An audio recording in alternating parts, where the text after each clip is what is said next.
as Kate said, I'm the senior engineer in digital transformation. So it's a system engineering role where I'm specifying requirements for the upgrades to ETCS across Noah Rail. Currently working on the East Coast, and we're focusing on the gap between Welling and Hitchin at the moment. And you can see from the first slide, I also work in the digital learning for digital railway team, where I'm a system engineer specifying the information that we put into digital models so that we don't have to train people on physical assets anymore. So this was a presentation I put together for Birmingham University, and it was about data integration, and it really looks at how we use data in the European train control system, so how we're doing modern signalling effectively, and how we're not using it. And then we're going to look at a case study which I based my dissertation on my master's course on, which was an accident at Elephant and Castle during a fire. So if anybody's got any questions as we go through, please just raise your hand and I'll take them as you go if it's, if you want to at that point, or save them to the end, whichever you prefer. So what we're going to look at to start with is, like we said, how we use it for the ETCS. It's also how we collect and how we interpret the data, because we've got so much data available to us. It's how we're using it and how we're not using it, and how we're trying to understand what happens in incidents and accidents. And when we first started this, we only really looked at major incidents that happen on the railway. Now we look at minor incidents as well, anything that happens, because the data is there and we can use it.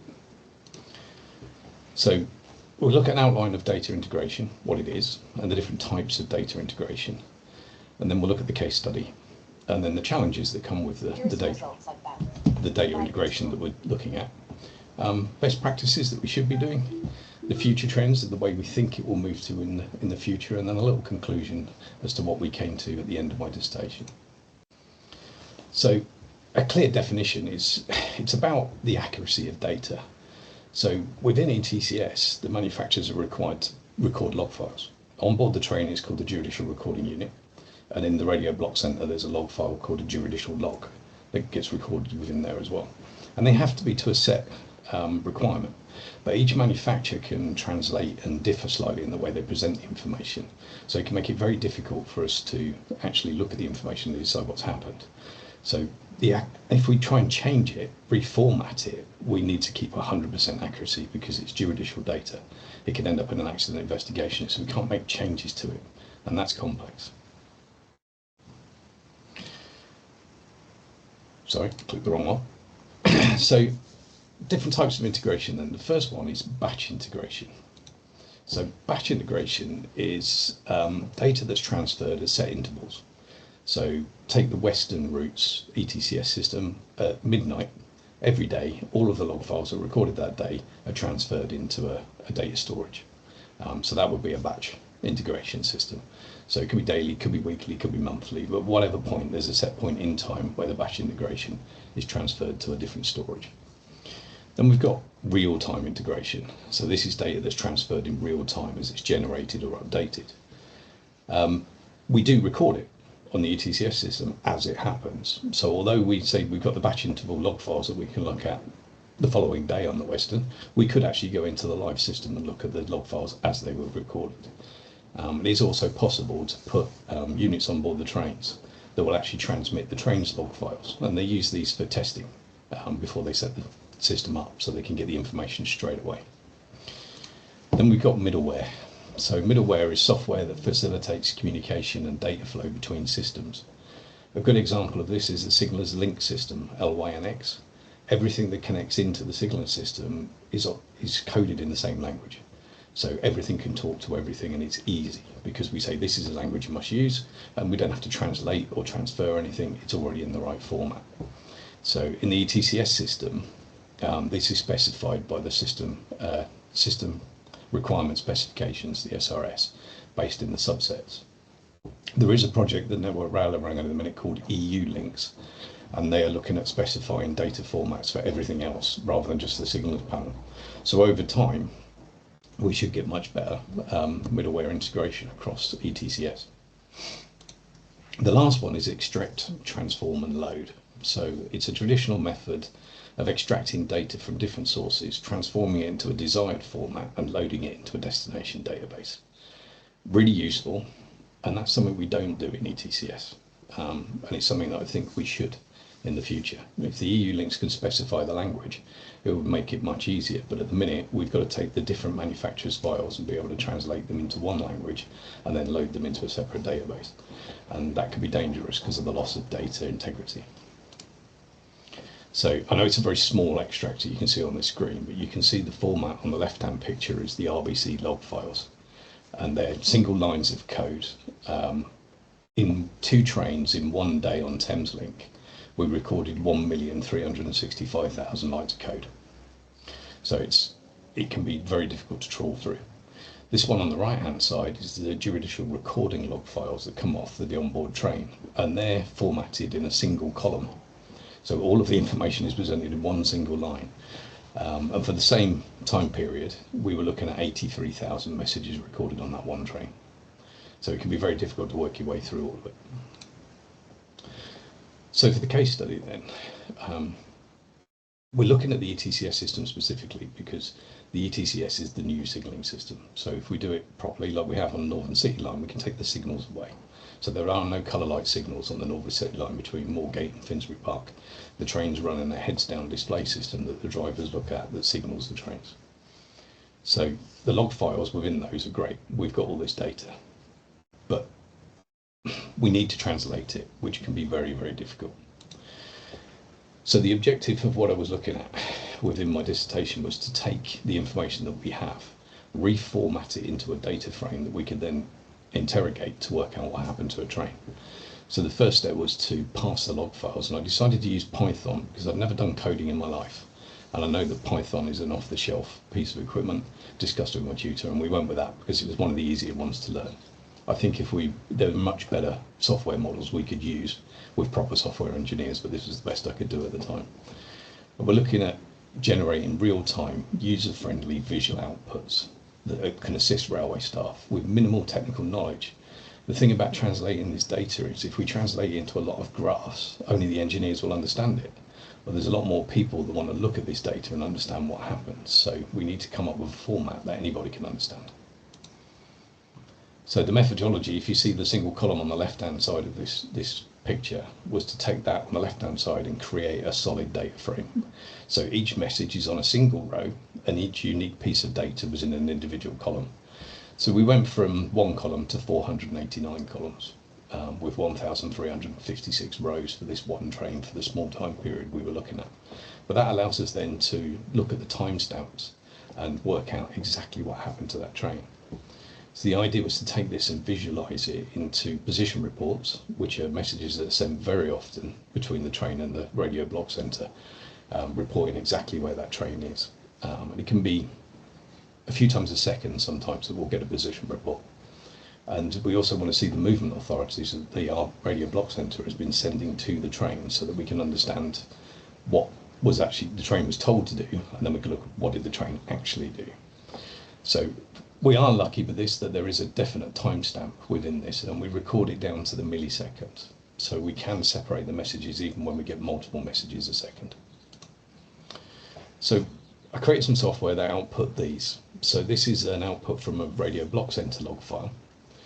And if you look at the line at the top, we've got a gradient profile. So you can see we're doing a 5,000th downhill, and then we're going to have a 16,000th uphill, a 32,000th downhill, and then a 4,000th uphill.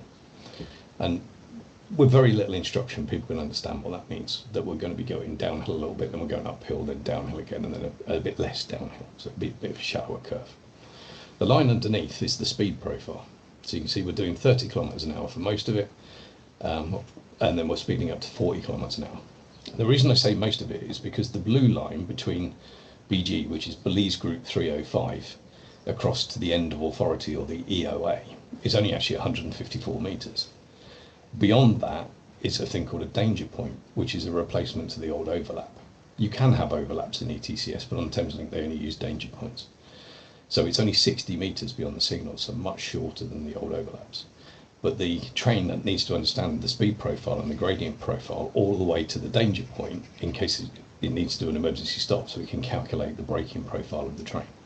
So underneath is the Belize groups that the train can expect to read as it goes through the that movement authority. So from Belize Group 305, there's a distance to Belize Group 307.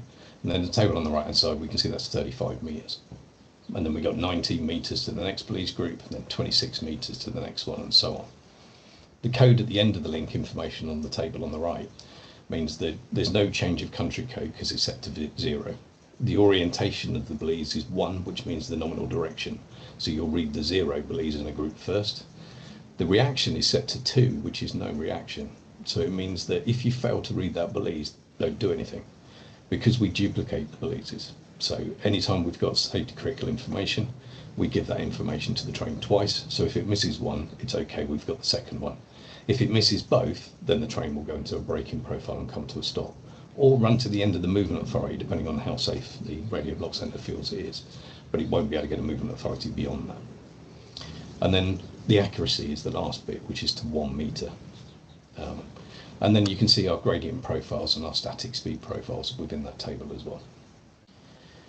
When we look at the same log file from the train's point of view, there's a lot more information, because now we can see that we had from Belize Group 305 154 metre movement authority, but now I know that the train is 37.2 metres from the last relevant Belize Group, which is Belize Group 305, and we can see exactly where that train is within that Belize Group down to an accuracy of 1 metre. We can also see that the train is running in full supervision in the red text, and just above that we can see the train is running in level 2. So it's full level 2 ETCS and full supervision, which is the highest level of control. And we can also see that the train is doing 38 kilometres an hour, and above that now we've got an engine number of 20910. Every asset in the ETCS system is given a unique designator by the European Rail Agency, and you have to register your assets with them, and they apply a number. So if we look that number up in the assets table, we could tell exactly which train it was and which cab was in control at the time. And we can also see third row from the bottom, it's connected to radio block centre 14937, which is Thameslink. It's in the Arch 886 at London Bridge. The percentage lines underneath the position of the train was where I was attempting to show that we could monitor the onboard systems to make sure they're reporting accurately. So the train is immediately in Thameslink given a buffer of 10 metres front and back of the nose of the train as a safety buffer zone. So when we went over Belize Group 305, we were given exact position data. It's programmed into the Belize, that message was sent to the train reported to the radio block centre, I am exactly here. And then we applied 10 metres to the front of the train, front and rear of the front nose, just to make sure that we've got a safety buffer. And then that should grow by 5% of the distance travelled. So as you move further away from the Belize group, your buffer zone on the front of the train will increase, because we could have wheel slip, we could have wheel slide, or the Doppler radar could be affected by things like AWS and TBWS grids in the forefoot. That makes it less accurate. So by allowing for a 5% drift, we make sure that the front of that train stays safe. When we get to the next Belize group with positioning data, we'll reset that back to 10 metres. So it's a constant 10 metres, grows slightly, back to 10 metres, grows slightly, and back to 10 metres, and so on. What I tried to show was whether the reporting of the dowel over and dowel under on the front of the train was accurate or not. So I did an algorithm that would calculate what the particular moment in time, the percentage value of the dowel over and dowel under should be. But it turns out that the Thameslink trains don't report their location very accurately at low speed or short distance from a Belize group. When they get to about 100 metres away, it seems to settle down and show quite well. But at the lower distances, like 37 metres, you see we got 180% drift, which we really shouldn't have. And on the table on the right hand side, we've got a dowel under of 33 metres and a dowel over of 34 metres when we were expecting 11.86. So it proves the system's actually not very accurate. So we've reported this across to the project teams, and they're looking into it. A position report is fairly simple. You get the Belize group that you're measuring from, the position of the train within that point, and then again you can see the drift on the percentage value I was looking at. But the distance travelled depends very much on a Q scale. So within the code, Q scale can be one of three things. It can be 0, 1 or 2. If it's 0, every measurement is in 10 centimetre blocks. If it's 1, every measurement is 1 metre blocks. And if it's 2, every measurement is 10 metre blocks. So there can be an incredible difference between what you report depending on the Q scale. And it very conveniently changes through messages constantly from one to another. Thameslink, it flicks between 0 and 1 quite a lot. So you have to be really careful when you're reporting this manually that you're getting it accurate. So we're going to look at what happened to a train on the 21st of June in 2021. So it was between 14:42 hours and 23 minutes and 14:49 hours and 27 minutes. So about 7 minutes and 4 seconds with an incident that went on. And at 14:42:23 and 800 milliseconds, the train was shown at 34.2 meters from the last relevant police group, which was the previous slide we saw, with a movement authority of 154 meters. The train had traversed 37.2 metres and the train was in level 2 ETCS full supervision, as we saw on the previous slides, and doing 38 kilometres an hour. It was travelling in the normal direction and with the accuracy of 1 metre that we talked about before. And then at 14:42:26 and 50 milliseconds, an unconditional emergency stop was accepted. And you can see that the last relevant police group has changed to 307 now, and we're 23 metres from 307. The emergency brakes were commanded and the train tripped. And a trip is where the ETCS system has literally shut itself down and said you're not going anywhere. And it was recorded in the judicial recording log as 3 messages with the same timestamp. So I only displayed the one for clarity on here, but we can see in the red text the unconditional emergency stop.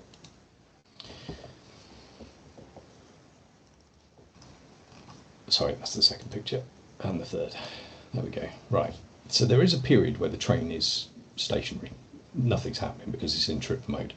So I filtered my images that come as the output and got rid of around about 180 position reports that were just saying the train was stationary. So I've just included one showing it's stationary. And then we've got the mode 7, we're in trip mode, and the driver has now acknowledged the trip. So on his driver machine interface, he's had a button to press.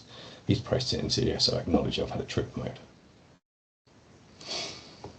Then at 14:44:49 850, the train entered post-trip. So it's assumed that the driver selected this on the DMI, and at the same time a further message was recorded to release the emergency brakes. So that's this one here, emergency brakes, no reason. Because we've gone into post-trip now, the reason that caused the emergency brakes to apply in the first place has now been removed. So we can release the emergency brakes. And a further message confirmed there's no reason to apply the emergency brakes anymore. Then at 14:47 and 600 milliseconds, the train entered standby mode. So the driver selected standby mode on the driver machine interface, ready to do what's called a start mission and get himself back online. At 14:47:15 and 950 milliseconds, for an unknown reason, the driver changed the language on the DMI. However, the selected language wasn't recorded, so we don't know what language they changed it to. And then at 14:48, 19 minutes and 19 seconds, 550 milliseconds, they changed it back again. So a couple of seconds later, presumably back into English. None of this was recorded in the original investigation we did for this train because we weren't looking for it. In order to see the code within ETCS, because there's so much of it, we need to know what we're looking for. And we wouldn't have considered looking for a change of language on the DMI at all, but the software looks for everything.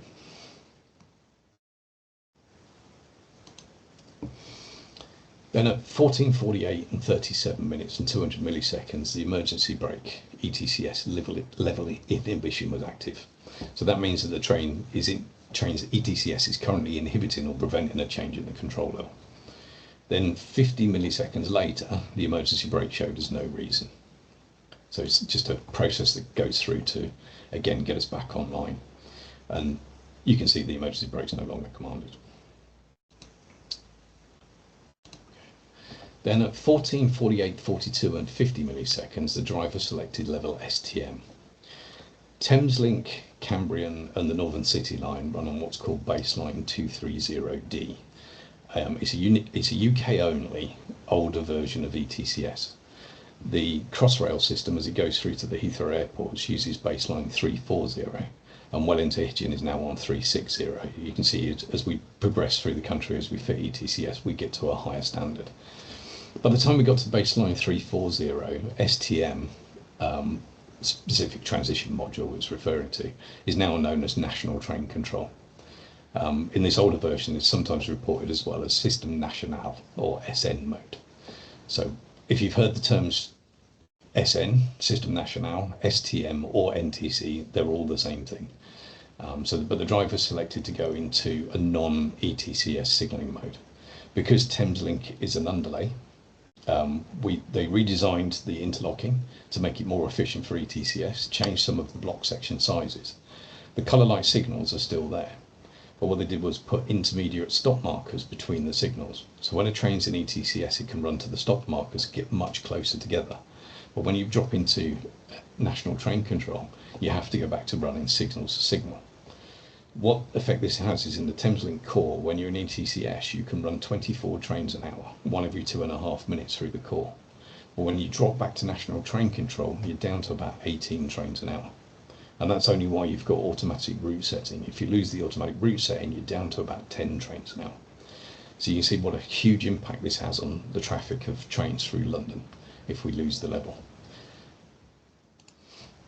Then, while we're still in standby mode, still in the same position at 14, 48, 44 and 700 milliseconds, the driver started to enter the data into the train to confirm what they were doing, what train it is, what driver it is, what mode they're looking at, etc. And then at 14:49, 100 milliseconds, the driver selected the start. So he's getting ready to start up the DMI. And then at 14:49, 01:800, the driver acknowledged that the train had transitioned into national train control, or SNSE mode as it's shown here. And then finally at 14:49:02 and 200 milliseconds, the train entered mode 13, which is national train control, for post-incident recovery. The train was recovered to the depot after the passengers were evacuated. The way that we measured the train's accuracy within the system is by looking at a piece of equipment called the ETCS data generation plan. And this was used by the Siemens software engineers to make the ETCS for Thameslink in the first place.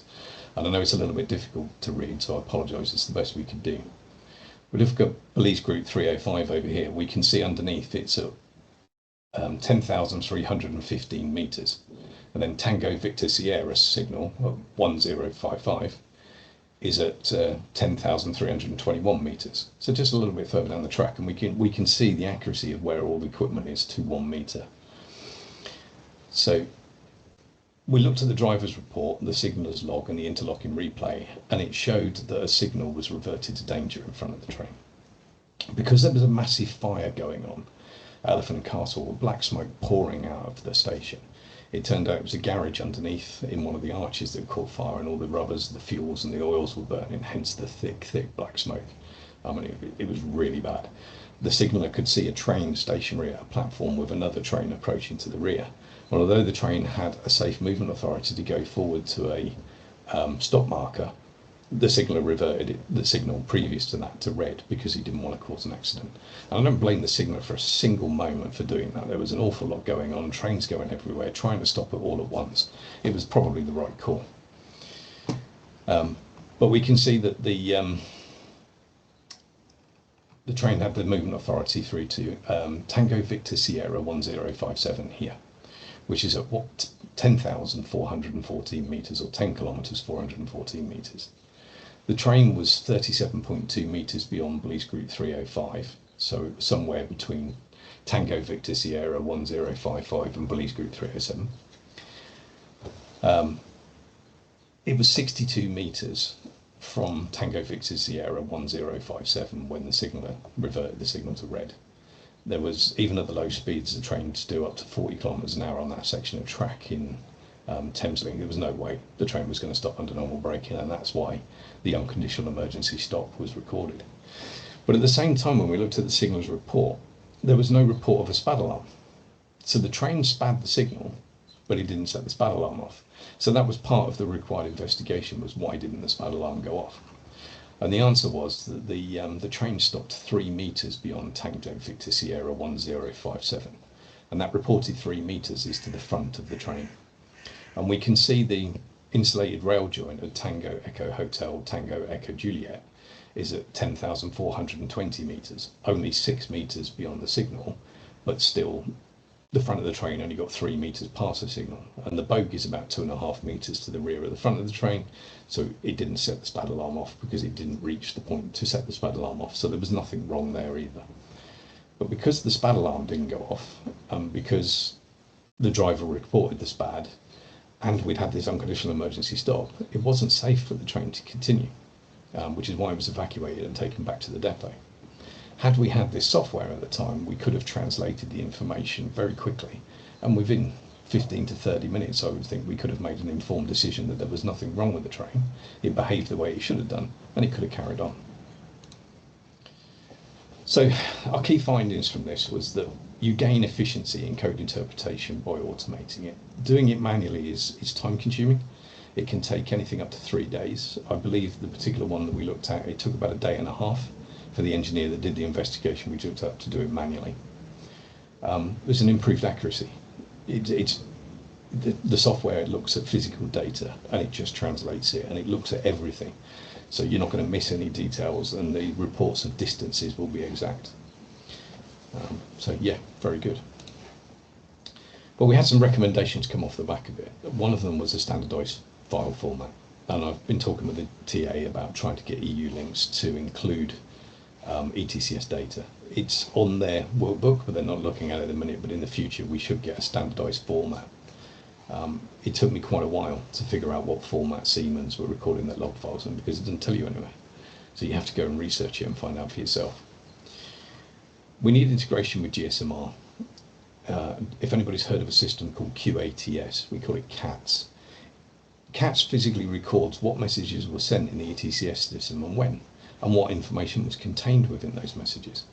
So not only if we integrate within the CAT system, not only would we see when an RBC sent a message, but we would see which base station controller and which base station transceiver station it went through, and then which cell tower through to the train, and vice versa. So we could see when a message was sent, how it was transmitted, and when it was received. So we could also see if the messages were sent in the slightly wrong order, because one went a different route to another one. So the second message was received before the first. So it'd be much better if we could look across the whole picture. And as part of the East Coast digitisation programme, we're looking at updating our training package to include CATS and ETCS together for manual translation. And we're hoping in the future we'll be able to do it digitally. Future enhancements we need to look at is to look at route data and integrate additional systems like intelligent infrastructure and road condition monitoring, because then we could get a real big picture as to what's going on board the train. And digital simulations. If we can create a digital twin of the system perfectly, we can actually show in real time through translation what is happening to a piece of rolling stock, and when it has an incident we can focus on it and see exactly what went on. So it could be quite an improvement.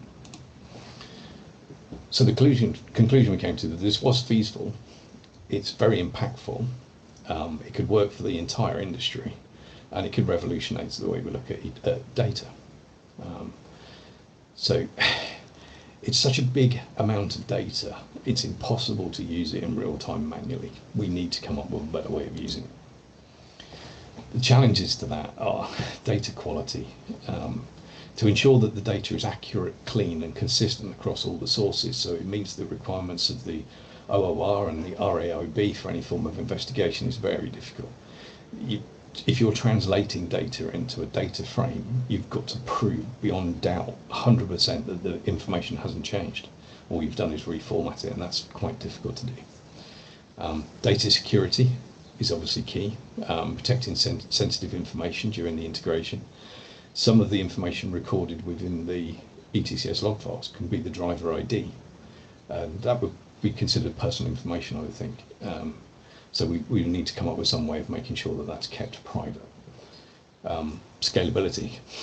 The amount of data volume that we need to look at is huge. And we're only running a small section of the railway in ETCS at the minute, as the West Coast mainland are doing a project in the north to introduce ETCS. Northern Powerhouse Rail will be ETCS, Trans-Pennine Route upgrade will be ETCS, so will HS2. And there's a project in the early stages to increase the ETCS from Elephant Castle all the way to Brighton. And they're just the ones we're looking at the minute. Anywhere that's re-signalled is going to get ETCS. The sheer volume of data we're going to need to work with is just enormous. So the best practices that we could do. So data mapping is clearly defining data sources, formats and destination requirements so that we know exactly what format we're working in, where it's going and how it's going to be used. So we need to govern that. We need to implement policies for the data quality, the security and the privacy, and that has been done to a large degree and is always evolving as time goes on. And then we've got monitoring and maintenance. We need to regularly monitor the data integration process to ensure that what's happening is correct and the performance is good and the data quality is undisturbed so that we're getting exactly what we need to get. So future trends, AI, the buzzword. We're using AI quite a lot now within the European Rail Agency. The advantage we have in ETCS is because all of our documentation for the European Rail Agency is open source. So it's all available in AI already. So we can actually use AI to interrogate bits and pieces without worry about losing information into the web because it's already out there. So we're using some software called Notebook LM from Google, and I've just used it to do a translation between the different baselines to tell me what the differences are. And between baseline 230D and baseline 3360 on East Coast between Welling and Hitchin, I found 834 changes to the code, including mode changes and level changes. So there's quite a bit going on. So it's useful tools, and I can see more and more of that coming in the future. Cloud integration, so an increased reliance on cloud platforms. Much easier to store the large amounts of data that we're looking at, and it'll be scalable for however much we need to store. And then self-service data integration, so empowering users to manage their own data. So looking at data tasks using intuitive tools to be able to translate it. So think of a control center technician in a rail operating center that wants to know what happened in an incident. We'll give them the tools to be able to translate what happened to the train during in the ETCS so they can look into it. So the conclusion of all of that was that data integration is crucial for leveraging the diverse data sources for better insights and decision making. The right tools and the best practices will ensure that we've got seamless and secure integration. So something we need to work on all the time. Any questions, please? Thank you, Mark. Okay, that was very in-depth. It's mind-blowing a little bit, isn't it? Very fascinating. If people would like to put their hand up if they have any questions they want to ask Mark, or if you're feeling a little shy, feel free to drop it in the chat and I can read it out. But I think just to get the ball rolling, while people are having a little think what sort of questions to ask you, I'll start off with one, Mark. So do you think automation of code translation will be available in the near future? I do and I don't.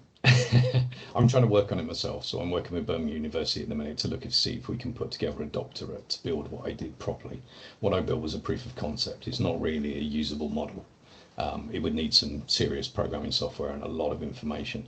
And there are companies across Europe that are now starting to bring out data interpretation tools. I know we've looked at some of them and they don't always promise what they say they'll deliver.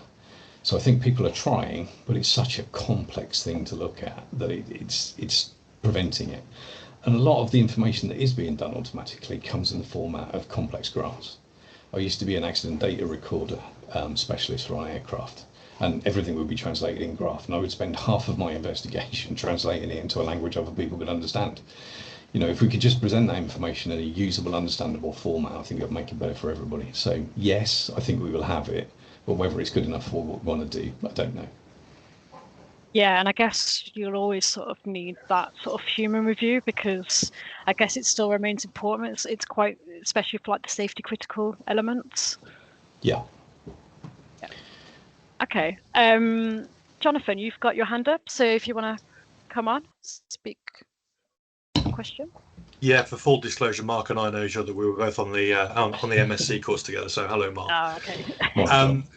I really enjoyed that, Mark. I'm just thinking about the integration between the track and the train and the disparity between who does what and when in terms of design and ownership of all of the different parts and how we manage works after maintenance, for example. Is there any plans to use your tools as a means of correlating after work has been done, for example, that the railway has been put back in as it should have been so that there are no trap doors in there? It almost feels like there was an incident waiting to happen, but it wasn't an incident in the end, proven by your data. So is there anything that you can do with your data to prove if you put that IRJ there instead of there, we won't end up with this trapdoor situation? We won't end up with this situation where we get an incident where it isn't one? Short answer is no. The long answer is yeah, I think people are looking at it. One of the visions that the East Coast Digitisation Programme have is to create a system for the CCTs, a bit like a signals panel. And so it'll actually show you the information in real time. So you'd have reports of the ETCS as it would come up. I think it's a long way off from being done. I think it's many, many years away. But it's good that people are thinking about it. And, you know, Jonathan, I know you're thinking about this stuff all the time. So Jonathan's the Associate Director for Network Rail Consultant, if anybody's curious. So he works with ETCS data quite a lot as well. And yeah, it's a big problem in it, John. And at the minute, I don't think we're far enough ahead to be able to do that. I suppose accessing the data as well in the real-time scenario is a bandwidth challenge with GSMR. Do you think that things will change when we go more higher bandwidth with FRMCS, for example? I'm hoping so. I'm also put forward a proposal to the Great British Railways team that when they go into GBRX and they bring the rolling stock companies in, they put a firm data sharing agreement in place with the rolling stock companies so that they will give us the data when we ask for it. Siemens are very good. They give us the data when we need it, so a GTR is the train operator. Hitachi very rarely share their log files with anybody, so it's very difficult to get the information to find out what went wrong. We're 100% reliant on them telling us what went wrong and us not being able to look at the data ourselves, which isn't great. So I'm hoping that we'll get better as time goes on. Thank you. Thanks, Jonathan. Okay, Nadim's got his hand up, so do you want to come on camera and ask your question? Yeah. Hi there, Mark. Hi. So I'm not an expert, so I'll put that out on the table. But you mentioned during your presentation that during the course of the train driver trying to reinitiate the train to commence, he selected the wrong language. Yes. Kind of looking at it from the outside of the no specific knowledge, it seems like a bit of a blip in the system that it's even the operator of possible. the train can select the wrong language, then results in inaccuracy in the data and the train not being able to record. Or yeah, no, I agree with you. That is exactly how it looks, isn't it? But if you think about using this train in Europe, because remember this is a European train control system, it's not just a UK system. If you were to start a train in Europe and you were cross borders, the driver may need to change the language if you swap the driver at some point, so it's been to their own language. So the capability is built into the DMI that they could do that. But they're also trained that they should know what that button does. So I would suggest it was an error. But right, so it is actually literally a language, I think, spoken language. It's not a program language. No, it's not a program language. It's the written language. Yeah. So we believe it was in English, and they changed it to another European language, and then changed it back again. And would that particular service be running across Europe, or is that just principally this one we've got? No. But because everything. So is there a need? Is there a need to have a foreign language then? No, not in the UK. But remember, everything's built to the signal requirement specifications, the subset information. There's probably a case there to work with the technical authority to say, could we inhibit that function within a UK train? But that actually might be harder than it sounds, because you've got to change all the programming within the DMI. Right. Okay. So it's deep software stuff that a bit beyond me, if I'm being honest. To the layman, I thought it was used to be the kind of a flag kind of and off flag kind of thing, and just limit. Yeah, no, I can't disagree with you. It's a really good idea, and one I'd not thought of. So there you go. Thank you. Great presentation. Thank you. Thank you. Thanks, Nadeem. Okay, we have a question in the chat. So this one's from Savannah Kuma. Correct me, sorry if I've pronounced that wrong, but you've mentioned, you've talked about open source tools. Is this AI-based tool? How can we use similar tools for our applications? Yeah, so Notebook LM is a Google AI tool, and it's useful AI because you put the information into it that you want it to look at. So instead of it being like ChatGPT where it trawls the internet and goes and finds a billion different references to the same piece of information and brings it all together and says this is the truth, which sometimes it's not. You can ground the Notebook LM by giving it the documentation you want it to look at. Now, because the the European Rail Agency documents are available to anybody and they are open source, we can put those documents into Notebook LM without fear of sharing private information because they already have it. But you can use Notebook LM to ask it specific questions, and it's very clever, and it will pull out the information you asked for, but it also gives you references of where it got that information from within the document you've given it. So you can cross-check it and make sure the information it's given you is actually correct. It's actually also capable of making a podcast. It's only got American accents at the moment, but they're bringing English ones out shortly. But you can have two people talk about a subject from the documentation you've given them. And there's a thing called a release speed, which is the speed you can approach the end of authority or a limit of authority. And so the train has to be reduced in speed before it gets to a certain point to guarantee it's going to stop. Or it may be because as you're approaching it, you're expecting to get an increased movement authority and then you'll speed up and carry on again. But it's quite a difficult thing to explain of how it works in the ETCS. So for the staff that work for me, I made a podcast in Notebook LM. They listened to it on the train while we were travelling to Birmingham and they all went, yeah, I get it, it's great. And the way they talk is they actually talk over each other and they answer each other's questions, and it's a very natural speaking podcast. So you'd be quite surprised if you actually have a look at it. And there are quite a few more tools. I know Copilot are bringing out a notebook system similar to Google's one, because the grounding of putting the data into it and saying only look at this data is really helpful. But you've got to be careful what you share because it's open to the world. Once you put that data in there, that data's out there then. Yeah, is there any like sort of security issues with using any of this sort of, like you say, AI tools, Copilot, anything that, you know, Network Rail would be concerned about? In Network Rail, we're on our third stage of Copilot trials at the moment. But we've got a lockdown system that Microsoft have provided for us. So anything that we do in our version of Copilot won't be shared with the rest of the world. It's Network Rails only. So we're quite lucky. We can put anything we want into that and play with it. And we're starting to get quite good with it.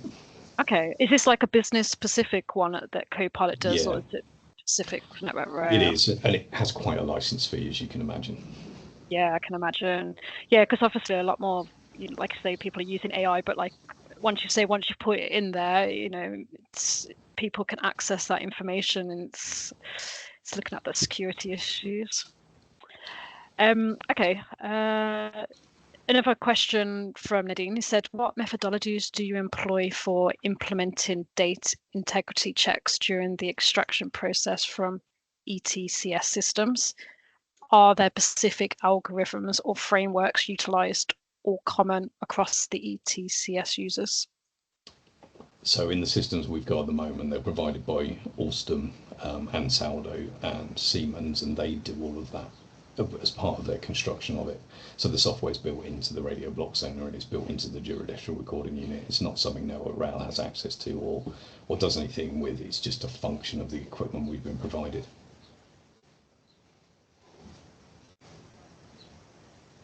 Okay. Hope that's answered your question, Nadeem. Is there anybody else that's got any questions, or anybody want to pop their hand up?